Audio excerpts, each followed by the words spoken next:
दोस्तों, रूस और यूक्रेन के बीच युद्ध के 1286 दिन हो गए।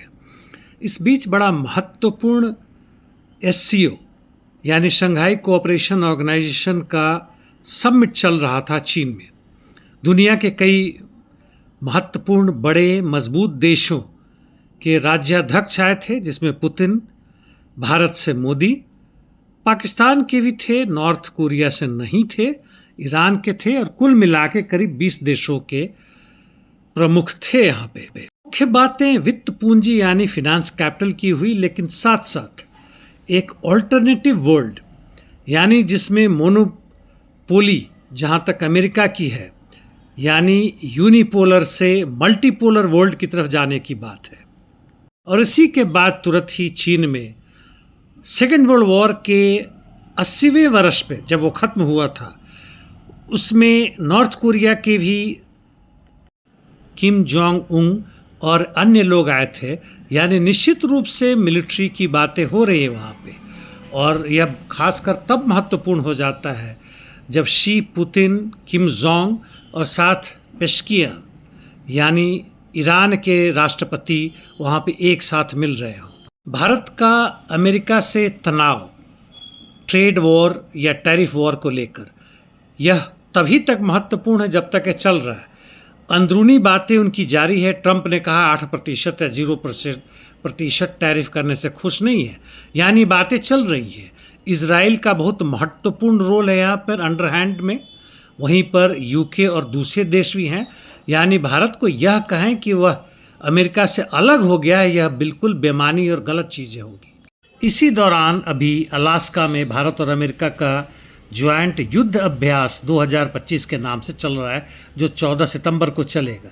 इसके साथ साथ बता दूं, बहुत सारे एग्रीमेंट हैं अभी जो अमेरिका के साथ वह जारी हैं, जैसे logistic exchange, memorandum of agreement 2016 का, कॉमकासा 2018 का, बेका 2020 का, general security of military information agreement 2002 का, इंडस्ट्रियल सिक्योरिटी एनेक्स 2019 का भी जारी है। यानी कुल मिलाकर कहें तो अभी अंदरूनी मनमुटाव चल रहा है, जो अमेरिका का अपने ही अन्य दोस्तों के साथ जैसे यूरोपियन यूनियन, दक्षिण कोरिया, जापान, कनाडा के साथ चल रहा है। यानी अभी की परिस्थिति में कहना बड़ी मुश्किल है कि ऊँट किस करवट लेगा, लेकिन एक चीज़ स्पष्ट है पूरे विश्व के लिए, हमारे देश के लिए, कि मेहनतकश जनता के पक्ष में नहीं आ रहा है।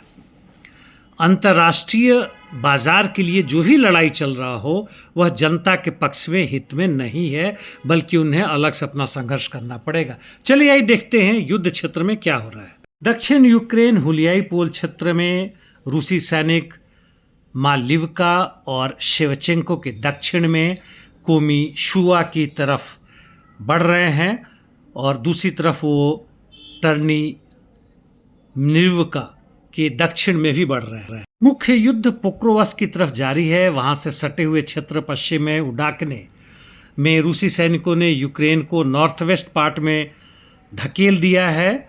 जहाँ तक पोक्रोवस्क के अंदर की बात है, जेलेनिवका जिस पर 80% रूस का कब्जा है, और लाजूर्नी की तरफ बढ़े हैं जो शाखातोर्स्की के दक्षिण में है। पोक्रोवस्क के पूर्व में मिर्नोग्राद क्षेत्र में यूक्रेन का काउंटर ऑफेंसिव काफ़ी ज़बरदस्त चल रहा है नोवो इकोनॉमिकने की तरफ, हालांकि कोई खास सफलता नहीं मिली है।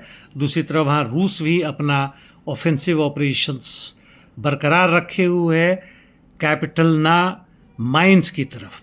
टोरेस क्षेत्र में रूसी सैनिक क्लेबान बुक क्षेत्र यानी वह रिजर्वायर क्षेत्र में आगे बढ़े हैं और नेल्प्यूका की तरफ भी आगे बढ़े हैं।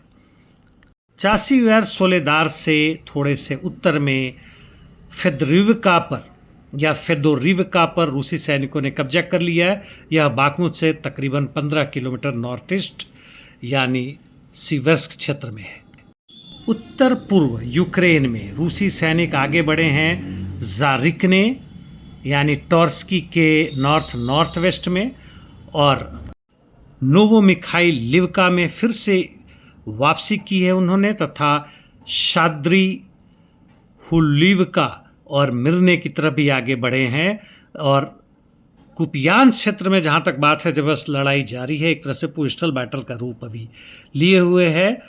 उत्तरी यूक्रेन यानी वोल्चांस क्षेत्र में वोल्चिया रिवर की तरफ रूसी सैनिकों को यूक्रेन का ज़बरदस्त भारी सामना करना पड़ रहा है। वहाँ से काउंटर अटैक बहुत ज़बरदस्त है। कुर्स सुमी में वही स्थिति है।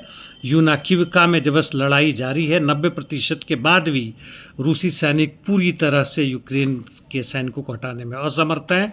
यूक्रेनियन के इस बीच में अंद्रिवका में भी काउंटर अटैक हुआ है। जहाँ तक प्रेडिक्शन मिशंस की बात है, वैसे ही बड़े तेज़ रूप से चल रहा है। मिडिल ईस्ट में भी वही स्थिति है। गाज़ा में जनसंहार जारी है। हमास का रेसिस्टेंस भी लगातार जारी है। चलते चलते यूएस डॉलर का महत्व हर आने वाले समय में कम होता जा रहा है पूरे विश्व में। इतना ही, धन्यवाद।